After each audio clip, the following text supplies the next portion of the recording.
Fidèles téléspectateurs de la télévision TVZ, merci de nous prendre en marche sur la télévision panafricaine. Aujourd'hui, nous avons l'immense plaisir de recevoir sur ce plateau de l'entretien de la semaine, Monsieur Michel Pratico dit Laougoulé.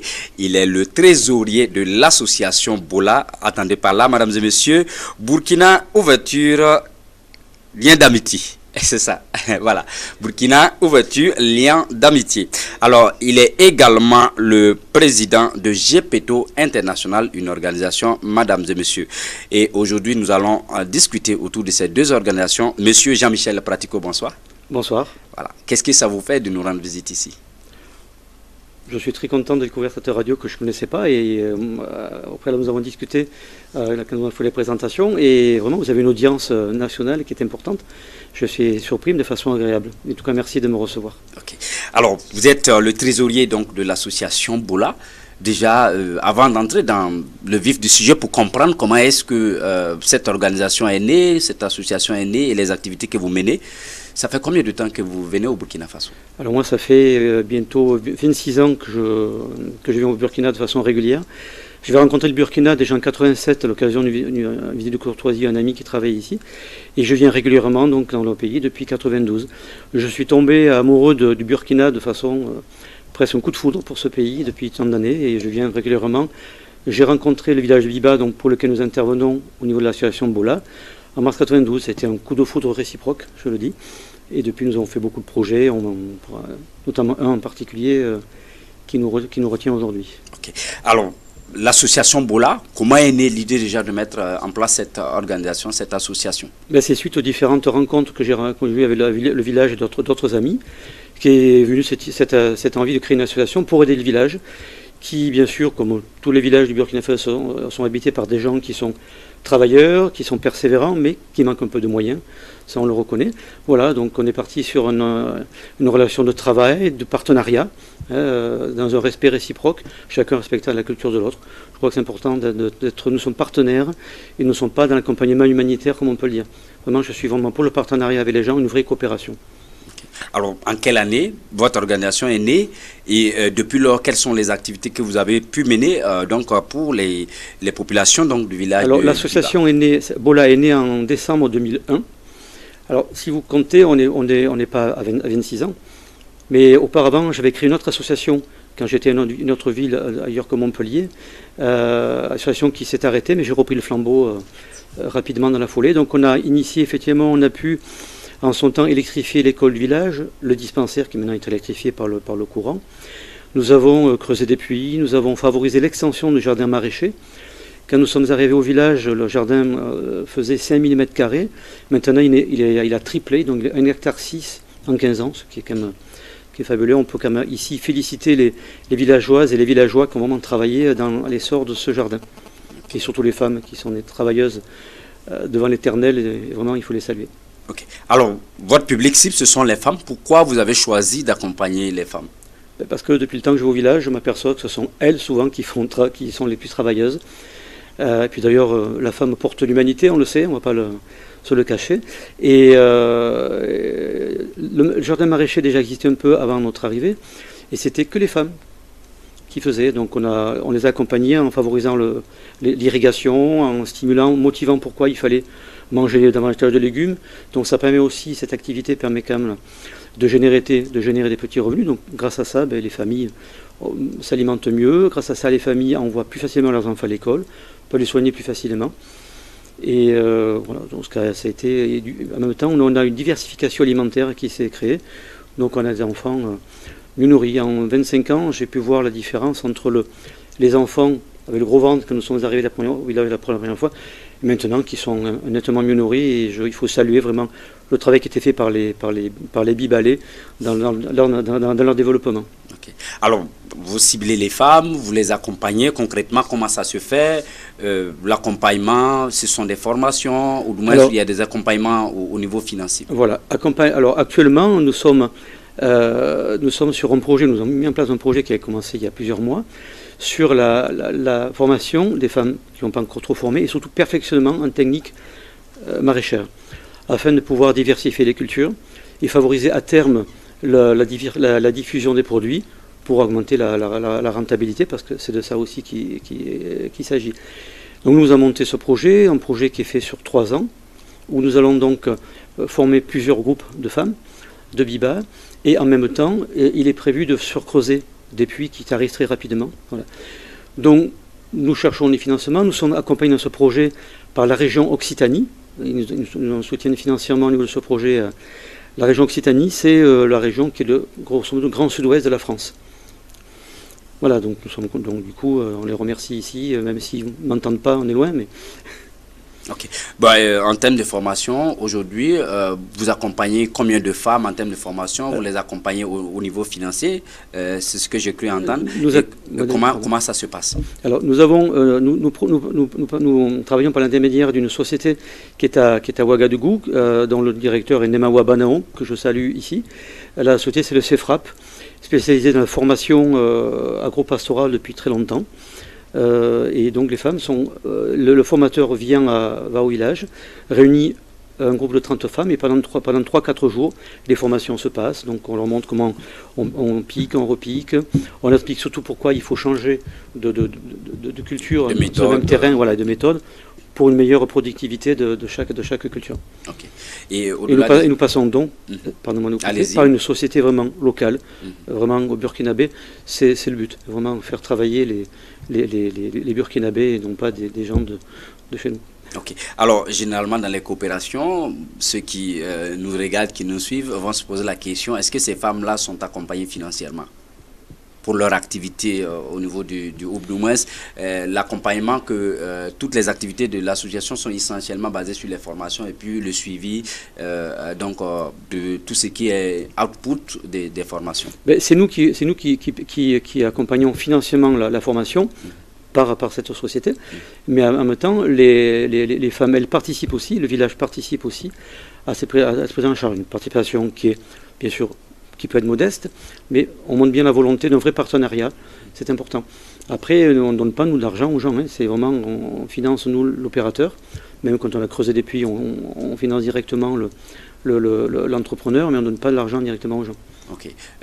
Pour les femmes qui sont dans le domaine de la maraîchiculture, par moment, on sait qu'on a besoin d'outils, de culture, etc., etc. On a besoin d'intrants. Comment est-ce que ça se passe? Est-ce que vous les enseignez d'aller chercher les intrants, vous les donnez des orientations, ou bien il y a un accompagnement en intrants qui se fait? Voilà, c'est bien d'aborder ce sujet, parce que dans la formation est prévue aussi une formation de générer justement de comment on crée des intrants, comment on crée de l'engrais. Comment on peut faire de la culture durable, vraiment pour éviter des engrais chimiques. Il faut penser aussi quand même au sol, éviter surtout de contaminer les sols par des engrais un peu chimiques. Donc elles sont accompagnées dans cette formation-là aussi. Okay. Mesdames et messieurs, vous nous suivez sur la télévision TVZ Africa et l'émission c'est bel et bien Entretien de la semaine. Aujourd'hui, nous avons l'immense plaisir de recevoir sur ce plateau Monsieur Jean-Michel Pratico dit Laougoulé. C'est un Samo, un franco-samo, voilà. Et il est le trésorier de l'association Bola Burkina Ouverture Lien Amitié, une association qui se trouve du côté du Nayala, plus précisément dans le village de Bila. Alors, mesdames et messieurs, Biba plutôt. Voilà, mesdames et messieurs, il est également le président de l'organisation GEPETO International. Alors, nous allons rester dans la même ligne de votre association, Bola. Aujourd'hui, est-ce que vous êtes satisfait du travail que vous avez accompli donc, dans ce village-là? Je ne suis pas satisfait du tout, je suis heureux. Parce que vous avez des difficultés avec les Samo? Pas du tout, étant moitié Samo moi-même, je n'ai aucune difficulté. Non, le village de Biba, c'est habité par des gens qui sont travailleurs. Et quand on va au village, qu'on visite le jardin maraîcher, vraiment qui est cultivé de façon entière, on veut dire 1,6 hectare, c'est énorme. Et tout le monde travaille, vraiment un sentiment de fierté d'avoir pu accompagner ce village dans ce développement. Ok, alors on sait, vous accompagnez essentiellement les femmes. Est-ce qu'aujourd'hui, vous n'avez pas de difficultés aussi avec les femmes, les hommes plutôt, parce que vous accompagnez les femmes? Quel est le regard des hommes? Est-ce que le regard des hommes dans ce village de Biba, dans le Nayala, a changé depuis que votre organisation accompagne les femmes dans ces activités-là? Est-ce que le regard qu'on avait de la femme du Nayala avant votre intervention et aujourd'hui, le regard qu'on a de la même femme, est-ce que vous qui vivez par moment dans la localité, est-ce que vous avez vu que ce regard-là a changé? Non, pas du tout. On a eu des projets où on a travaillé avec des hommes. On a des projets où on a déjà travaillé avec des femmes. Et là, dans ce projet qui est vraiment axé sur les femmes du village, on n'a pas de regard qui s'est modifié. Au contraire, hein. Les gens ont pris conscience depuis le temps que j'y vais régulièrement aussi, que d'abord je suis très attaché au village. Et les gens se sont rendus compte que nous sommes là pour eux. Donc il n'y a pas de regard particulier venant des hommes. Okay. Au contraire, tout au moins je ne le ressens pas. D'accord. Alors, vous intervenez, c'est l'autonomisation de la femme que vous êtes en train de faire comme sacré boulot. Aujourd'hui, est-ce que vous avez senti que les femmes sont arrivées aujourd'hui à faire des revenus dans les activités qu'elles mènent? On le voit parce qu'effectivement, le niveau de vie au niveau du village a augmenté, ce qui est largement positif. Les enfants vont plus facilement à l'école, ils mangent mieux. Donc parce que les revenus ont augmenté. Donc, alors c'est vrai que on va vers l'autonomisation de la femme, mais au-delà, il y a surtout l'autonomisation du village, hein, en termes de suffisance alimentaire. C'est ça le projet. Ok. Alors, est-ce que la femme de Biba est autonomisée aujourd'hui, selon vous? Ça, je pense que c'est intéressant de leur poser la question. Ça, c'est intéressant un jour, quand on va revenir au printemps prochain, nous irons passer une semaine au village, peut-être de venir faire une émission sur place, pourquoi pas. Ah oui, voilà. Elles vous diront elles-mêmes, je pense qu'elles seront plus qualifiées que moi pour le dire. Ok. Alors, votre association, aujourd'hui, est-ce que vous avez des perspectives, est-ce que vous avez des projets à l'avenir donc pour le village de Biba? Nous sommes sur la première année de ce projet, on a encore 2 ans devant nous. On a le temps de discuter avec les gens du village, comment avancer. Voilà. Parce qu'en même temps, le village avance aussi à son rythme. Donc il y a des choses qu'ils mettent en place. Sans nous, il y a le jardin maraîcher a été augmenté de 1 hectare grâce à un partenariat avec la coopération collectivité territoriale française et l'État burkinabé pour équiper cette parcelle en pompes solaires. Mais ça, c'est un projet qui ne nous appartient pas, mais pour montrer que le village est pris vraiment souvent un exemple en expérimentation parce qu'un village de travailleurs. Okay. Alors, on sait que dans toute approche de développement, dans toute approche d'accompagnement, votre méthode, elle est participative. Aujourd'hui, est-ce qu'il y a des difficultés que vous avez rencontrées sur le terrain dans l'accompagnement que vous faites? Là, tout de suite, non. Que vous n'avez pas rencontré de résistance, des hommes qui ne voudraient pas que leurs femmes, par exemple, partent se former, etc. Vous n'avez pas rencontré des difficultés? Non, parce que les femmes que nous formons, que nous accompagnons dans leur perfectionnement, sont déjà des femmes qui étaient déjà actives. Donc, ça ne change rien. Ça change rien. Puis je pense que, vu qu'elles ramènent un peu plus d'argent dans les ménages, je ne pense pas que les hommes soient contre. Ok. Voilà, on va revenir pour conclure naturellement sur cette noble association. Je rappelle aux téléspectateurs que nous sommes avec M. Jean-Michel Pratico de Laougoulé. Il est le trésorier de l'association Bola, Burkina Ouverture Lien Amitié, une association qui intervient à Biba, c'est dans le Nayala. Alors, M. Jean-Michel Pratico, des Burkinabés se posent la question, GPTO International, c'est quoi? GPTO International, c'est une association qui est plus récente, hein, puisqu'elle existe depuis 1 an et demi. C'est une association que j'ai créée à la fois pour mener des actions. Alors ça concerne les personnes âgées essentiellement. Hein. Nous avons une action de formation au niveau des professionnels du grand âge en France, qui va se mettre en place sous peu, mais aussi une action vers le Burkina Faso. Comme on l'a dit tout à l'heure, ça fait 26 ans que je vis au Burkina. J'ai vu évoluer tout doucement la société burkinabé. Certains, ils ont vieilli en même temps que moi, 25 ans, c'est beaucoup. Et vous avez des personnes âgées, alors ceux qui sont au village, ils sont pris en charge par la tradition familiale. La communauté. Mais à Ouaga, donc, qui est une grande ville, ils commencent à se sentir un peu isolés, ils vieillissent. Alors certains, heureusement, en bonne santé, mais ils s'ennuient. Donc, au bout de quelques rencontres, les gens m'ont dit, mais qu'est-ce que je fais? Moi, je travaille, je ne peux pas m'occuper de mon papa, de ma maman. Et non, j'ai réfléchi. Non, donc j'ai dit, qu'est-ce qu'on pourrait faire pour ce pays que j'aime bien? Okay. Et c'est comme ça que vous avez mis en place GPTO International. Alors, GPTO, c'est un nom bien précis. Vous connaissez l'histoire de Pinocchio, mais peut-être pas tout le monde connaît. Donc Pinocchio, c'est une histoire italienne, qui est très ancienne. C'est l'histoire d'un vieux monsieur qui s'appelait Geppetto, qui, parce qu'il s'ennuyait tout seul chez lui, a créé une marionnette en bois qu'il appelait Pinocchio. Et un jour, par un enchantement, cette marionnette s'est mise à bouger. Et donc il était content, il avait un petit enfant à la maison. Et puis dans l'histoire, on voit que, après différentes péripéties, un jour cette marionnette se réveille comme un vrai petit garçon, plus en bois mais en chair et en os. Alors j'ai pensé que Gepetto c'était intéressant, parce que pour montrer qu'à tout âge, on peut créer la vie. Voilà, on peut rester vivant très, très longtemps, même très âgé. Alors, vous êtes le président de cette organisation. Concrètement, il y a des personnes âgées qui nous suivent actuellement sur TVZ Africa, qui se disent, mais finalement, qu'est-ce que vous allez faire dans les jours à venir pour accompagner effectivement ces personnes âgées-là qui, comme vous l'avez décrit, sont dans cette situation? Alors, il est prévu une structure dans Ouaga, mais je ne sais pas encore où, parce que le projet ne fait que démarrer, je tiens à le préciser. Voilà, il n'y a encore rien en place. Nous sommes au stade encore des rencontres, d'échanges. On a des idées, mais il faut que les idées s'adaptent bien au fonctionnement burkinabé. Et puis après, en termes, il faudra aussi trouver des financements, ce qui ne sera pas forcément facile. Voilà. Donc il est prévu une structure qui permettra d'accueillir pour la journée uniquement des personnes âgées, valides essentiellement ou semi-valides, voilà, qui sont seuls chez eux, qui s'ennuient, qui ont envie d'avoir des animations, de se retrouver et de participer à des activités. Et donc de ne pas être seul la journée, ce qui peut être intéressant.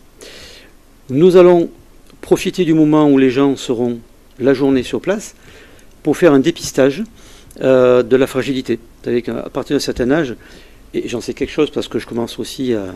Voilà. Et bien, je suis médecin aussi en France. Je sais qu'à partir d'un certain âge, sans s'en rendre compte, on a des fois des petites anomalies qui se mettent en place. Il y a des tests objectifs qui permettent de dépister avant que ça se révèle au grand jour. Donc comme ça, une fois qu'on aura dépisté certaines anomalies chez certaines personnes, les personnes seront orientées vers le médecin traitant ou médecin hospitalier s'il y a besoin. Mais en aucun cas ne seront pas nous une structure de soins. Ce sera une structure d'accueil pour la journée, pour que les gens puissent se rencontrer, échanger. Et en même temps, voilà, on pourra voir un petit peu ce qui ne va pas chez eux. On les orientera après vers des spécialistes ou des médecins pour prendre en charge et anticiper, bien sûr, le problème. En gros, vous voulez recréer la vie pour ces personnes âgées-là, c'est ça? On veut pérenniser la vie. Pérenniser la vie. Vous savez, on vieillit tous. Je crois que la vie est ainsi faite. On va tous s'arrêter un jour. Autant que ce soit en bonne santé, en bonne forme. Okay. Alors, on sait que le niveau de vie au Burkina Faso, en France, là où vous êtes, c'est pas la même chose. Vous êtes médecin. Aujourd'hui, il y a des jeunes des jeunes burkinabés qui nous suivent actuellement sur TVZ Africa qui se disent, mais pourquoi le journaliste n'a pas posé la question, comment on fait pour ne pas vieillir? Comment on fait pour ne pas vieillir rapidement?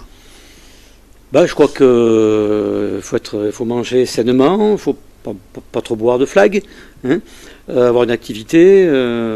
Après, je sais ici que les conditions sont compliquées. Il y a la chaleur, la vie est difficile en Afrique, que ce soit au Burkina ou ailleurs. Mais après, effectivement, si déjà on fait attention à ne pas manger n'importe quoi, à ne pas boire n'importe quoi, à ne pas trop fumer aussi, faire un peu d'exercice. On le voit effectivement chez les agriculteurs en brousse. Je vois dans le Nayala, parce qu'effectivement, les femmes travaillent tous les jours, mais en période de récolte, ce sont les hommes qui vont cueillir le mil. Et ils n'ont jamais fait de sport de leur vie, mais ils sont costauds, et souvent, s'ils arrivent certains peuvent durer très longtemps. On voit le niveau de vie au Burkina est passé maintenant à 60-61 ans, l'espérance de vie, qui était, je crois, il n'y a pas si longtemps que ça, qui était à même pas 50 ans. Donc le Burkina, malgré tout, du fait que le niveau de vie s'élève, même si c'est doucement, s'élève malgré tout. Et du coup, on vit un peu mieux et plus longtemps. Et ce vieillissement, de toute façon, bien sûr, il augmente même à l'échelle du monde. Pas que... Alors, vous êtes le président de Gepetto International, une organisation qui veut, en tout cas, accompagner les personnes du troisième âge. On va vous poser une question dans ce même sens-là. Aujourd'hui, au Burkina Faso, effectivement, à partir d'un certain âge, en France, à partir de 60 ans, il y a des gens qui se mettent à créer des entreprises après qu'ils soient allés à la retraite dans la fonction publique. Au Burkina Faso, c'est un peu difficile, après qu'on soit allé à la retraite, de mettre en place une entreprise, etc. Aujourd'hui, vous qui êtes dans l'accompagnement de ces personnes-là qui, à partir du troisième âge, peuvent porter toujours des projets, quel conseil vous avez à l'endroit des personnes âgées qui vous suivent? Ceux qui sont déjà, qui sont toujours dans la perspective du travail, ils ont arrêté officiellement leur activité professionnelle, ils sont à la retraite. Je sais qu'au Burkina, c'est 60 ans, pour tout le monde. En France, on avance tout doucement, on est à 62 ans, si on peut, sinon on peut aller jusqu'à 67 ans, et des fois même après. Donc ici, je pense que ceux qui continuent à travailler après la retraite, je pense qu'à mon avis, en discutant avec les gens, il y a deux motivations. La première, c'est peut-être continuer à avoir aussi des revenus pérennes, parce que des fois ils ont des enfants qui sont encore au collège, au lycée, il y a encore des familles nombreuses. Et aussi, certains m'ont dit, mais tout seul, je m'ennuierais si j'étais resté sans rien faire. Et vous avez aussi dans cette population qui a pris la retraite, une population qui ne crée pas d'entreprise, qui arrête vraiment de travailler, parce qu'ils n'ont pas envie, peut-être tout simplement. Après, la motivation, chacun, ça leur appartient. Et on va cibler ces personnes-là qui s'ennuient, qui ne savent pas trop quoi faire, qui ne veulent pas travailler autrement. Voilà. Donc en gros... Le fait de travailler aussi, ça permet de garder du lien social. Et quand on a du lien social, on est entre nous, on discute, ça stimule aussi au niveau intellect, donc on continue à avancer et c'est vrai qu'on dure plus longtemps. Okay. Alors, aujourd'hui, est-ce qu'on peut savoir les perspectives de GPETO International? Concernant ce projet? Oui, concernant Parce ce que pour projet... l'instant, nous avons que celui-là ici, il est à l'état, je dirais, pour l'instant embryonnaire, pour parler médical. Okay. Voilà. Mais je ne désespère pas que d'ici, l'objectif c'est le dernier semestre 2020, l'ouverture, donc nous avons 2 ans pour construire le projet et trouver des sous, et trouver des financements. Ok. Mesdames et messieurs, vous nous suivez sur TVZ Africa et l'émission c'est Entre-Pieds de la semaine. Et aujourd'hui, nous avons l'immense plaisir de recevoir Jean-Michel Pratico Dilaougoulé. Il est le trésorier de l'association Bola, mais également le président de GPETO International. Alors, nous tirons vers la fin de cette émission. On sait qu'au Burkina Faso, il y a plusieurs organisations et associations qui interviennent dans le domaine du développement local, de l'accompagnement des populations. Alors, dites-nous en un mot, quelle est la particularité de l'association Bola, vous qui intervenez à Biba? Particularité dans quel domaine? Dans le domaine de l'accompagnement, naturellement, des femmes dans la maraîchiculture. Quelle est votre particularité avec toutes les autres organisations qui existent? Par rapport à d'autres? Oh, je ne pense pas qu'on se distingue beaucoup des autres. Je crois qu'il y a beaucoup d'ONG ou d'associations occidentales qui interviennent au Burkina. Je crois qu'une année, ils en avaient recensé plus de 300. Voilà. Ça veut dire à la fois que le pays a des besoins, c'est une réalité, mais ça veut dire aussi que les gens viennent travailler ici parce qu'ils savent que les gens sur place travaillent. Parce que effectivement, si vous allez dans un pays où les gens s'en fichent, on n'y va plus, c'est une réalité. Voilà. Alors, et nous sommes, vraiment, je le dis vraiment un chemin d'accompagnement, d'échange, une vraie collaboration. D'accord. Alors, on va demander votre mot de fin, puisqu'on est pratiquement à la fin de l'émission. Si vous avez un message, non seulement qui vous reste sous le cœur, à l'endroit donc des populations de Biba dans le Nayala, mais également à l'endroit de tous ceux qui vont vous suivre sur TVZ Africa, les autorités du Burkina et l'ensemble donc de téléspectateurs. Je dirais fraternité, chaleur, amitié et longue vie au Burkina. Okay. En tout cas, merci à vous qui nous avez suivis depuis une heure d'émission. Nous étions avec M. Jean-Michel Pratico Dilaougoulé. Il est le président de GPETO International, mais également il est le trésorier de l'association Bola, une organisation et une association qui intervient à Biba. C'est un village situé dans le Nayala. Merci à vous de nous avoir suivis. L'humanité ne nous en voudra pas d'avoir échoué, mais elle ne nous pardonnera pas de n'avoir pas essayé. Bonsoir chez vous.